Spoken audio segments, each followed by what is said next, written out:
Hello प्यारे मित्रों, मेरा भारत महान, विद्याधनम सर्वधर्म प्रधानम के अंतर्गत भारतवर्ष में अनादिकाल से सत्य धर्म की खोज होती रही और यहाँ के जीवन दर्शन को सनातन जीवन दर्शन कहा गया। भारतवर्ष में एक सिंध नदी है। अरबी भाषा में सा को हा बोले जाने के कारण हिंद को सिंध कहा गया। सिंध नदी के इस पार के लोग सिंध नदी के इस पार के लोग हिंदू कहे गए और उनके दर्शन को हिंदू दर्शन भी कहा गया। यानी कि सनातन दर्शन जीवन विचारधारा वो हिंदू विचारधारा के पर्यायवाची के रूप में विदेशी इतिहासकारों ने समझा जाना। भारतवर्ष से उसका कोई लेना देना नहीं है। आर्यावर्त शुद्ध परमार्जित लोगों की भूमि, जहाँ की विचारधारा चिंतन उत्कृष्ट कोट पर रहे, वो विश्व के गुरु बनकर पूरी विश्व की मानवता को मार्गदर्शन प्रदान करते रहे, विश्व गुरु के रूप में सम्मानित रहे। उसी परिप्रेक्ष्य में यहाँ पर सत्य की खोज में वेदों की रचना हुई। जिस समय वेदों की रचना भारतवर्ष में हुई, दुनिया की सभ्यता, मानवता की सभ्यता में इस स्तर का कोई भी पाठ्यक्रम, पुस्तक, लोगों का चिंतन उपलब्ध नहीं है। वेदों में एक जगह उल्लेख है कि किस देवता की उपासना करूं मैं हवि देकर। ये सत्य की खोज के अंतर्गत किया गया प्रयास था। बाद में हमारे ही चिंतन विचारधारा में, भारतीय चिंतन विचारधारा में, सनातन चिंतन विचारधारा में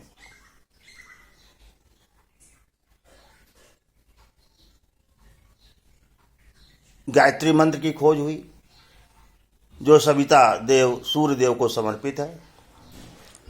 और सूर्य पूरी अखिल ब्रह्मांड में एक प्रकाशमान प्रत्यक्ष देवता है, जिसकी ऊर्जा से जड़ चेतन लाभान्वित है। पूरे पृथ्वी का ऊर्जा शक्ति का केंद्र बिंदु सूर्य, उसकी उपासना में गायत्री मंत्र समर्पित है, जो भारतीय चिंतन विचारधारा का सर्वोत्तम मंत्र माना जाता है। अर्थात कहने का भाव यह हुआ कि हिंदुत्व के अंतर्गत विश्व की मानवता सन्निहित है और ये उसकी व्यापकता का प्रतीक है। हिंदुत्व शब्द, हिंदू विचारधारा, हिंदू चिंतन। और यदि ये बात संघ प्रमुख मोहन भागवत जी ने अपने उद्बोधन में कही तो अचरज नहीं होना चाहिए, सत्य है। हिंदुत्व में विश्व की मानवता सन्निहित है, समाहित है, ये व्यापक शब्द है और इसी के आधार पर, इसी चिंतन के आधार पर ही भारत विश्व गुरु था, विश्व गुरु है, विश्व गुरु रहेगा।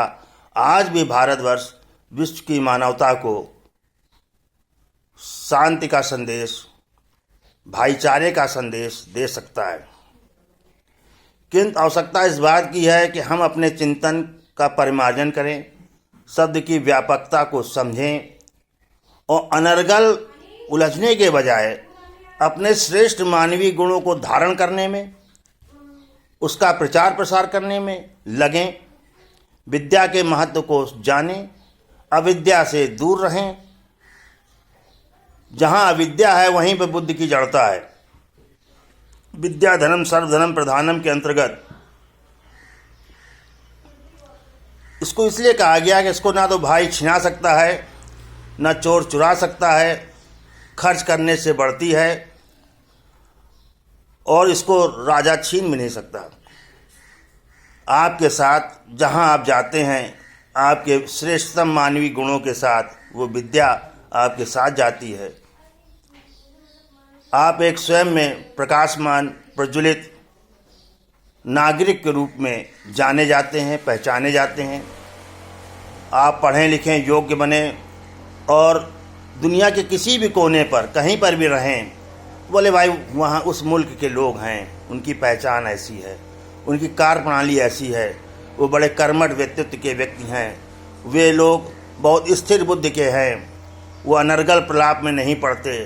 यदि इन गुणों को आप लेकर चलते हैं तब आपका मान सम्मान होता है, आपके अपने कुल का मान होता है, अपने परिवार का मान होता है, अपने समाज का मान होता है, अपने गांव का मान होता है, फिर उसके साथ साथ अपने प्रदेश और अपने देश का मान होता है।